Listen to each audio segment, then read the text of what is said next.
నమస్కారం రైతు సోదరులారా, వరి పంటలో మంచి దిగుబడి రావాలంటే ఎరువులు మందులు మాత్రమే కాదు, అన్నిటికంటే ముందు సరైన విత్తనం ఎంపిక చాలా ముఖ్యం. చాలా మంది రైతులు పొరుగువారు వేశారనో లేదా దుకాణదారు చెప్పారనో కారణంతో విత్తనం కొనుగోలు చేస్తారు. కానీ చిన్న తప్పు కూడా మొత్తం పంటపై ప్రభావం చూపుతుంది. ఈరోజు విత్తనం కొనే ముందు తప్పకుండా తెలుసుకోవాల్సిన విషయాలు చూద్దాము.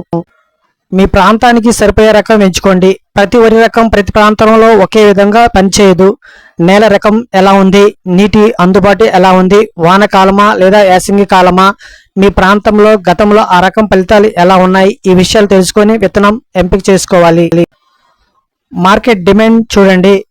దిగుబడి ఎక్కువ వచ్చినా మార్కెట్లో ధర లేకపోతే లాభం తగ్గిపోతుంది. కాబట్టి సన్న బియ్యానికి డిమాండ్ ఉందా, స్థానిక రైస్ మిల్లులు ఏ రకాలను ఎక్కువగా కొనుగోలు చేస్తున్నాయి, ఎగుమతులకు అవకాశాలు ఉన్నాయా, ఇవి తెలుసుకోండి.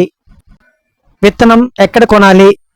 ఎప్పుడు నమ్మకమైన విత్తన దుకాణాలు లేదా అధికారిక వనరుల నుంచి విత్తనం కొనండి.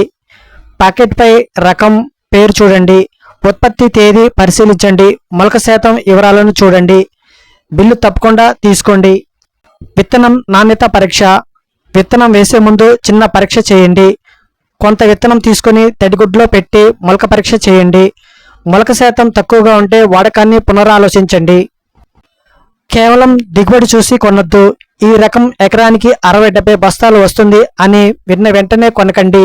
ఎందుకంటే దిగుబడి అనేది నేల సారం, నీటి నిర్వహణ, వాతావరణం, ఎరువుల నిర్వహణ వంటి అనేక అంశాలపై ఆధారపడి ఉంటుంది. వ్యాధులను తట్టుకునే సామర్థ్యం. మీ ప్రాంతంలో ఎక్కువగా వచ్చే వ్యాధులు, కీటకాల పరిస్థితిని తెలుసుకోండి. వాటికి కొంతవరకు తట్టుకునే రకాలను ఎంపిక చేస్తే మందుల ఖర్చు తగ్గే అవకాశం ఉంటుంది.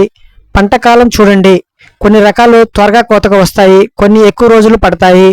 నీటి కొరత ఉంటే తక్కువ కాలం రకాలు ఉపయోగపడవచ్చు. రెండు పంటల మధ్య సమయం తక్కువగా ఉంటే కూడా పంట కాలం ముఖ్యం. ఇతర రైతుల అనుభవం తెలుసుకోండి. మీ మండలం లేదా సమీప గ్రామాల్లో ఆ రకం వేసిన రైతులను అడగండి. నిజంగా ఎంత దిగుబడి వచ్చింది, గింజ నాణ్యత ఎలా ఉంది, మార్కెట్లో ధర ఎలా ఉంది, అనుభవం చాలా విలువైంది. రైతు సోదరులారా, విత్తనం ఎంపికలో తొందరపడకండి. సరైన సమాచారం సేకరించి మీ భూమి పరిస్థితులు, నీటి వనరులు, మార్కెట్ డిమాండ్ని దృష్టిలో పెట్టుకొని నిర్ణయం తీసుకోండి. ఒక మంచి విత్తనం ఎంపిక మంచి పంటకు మొదటి అడుగు.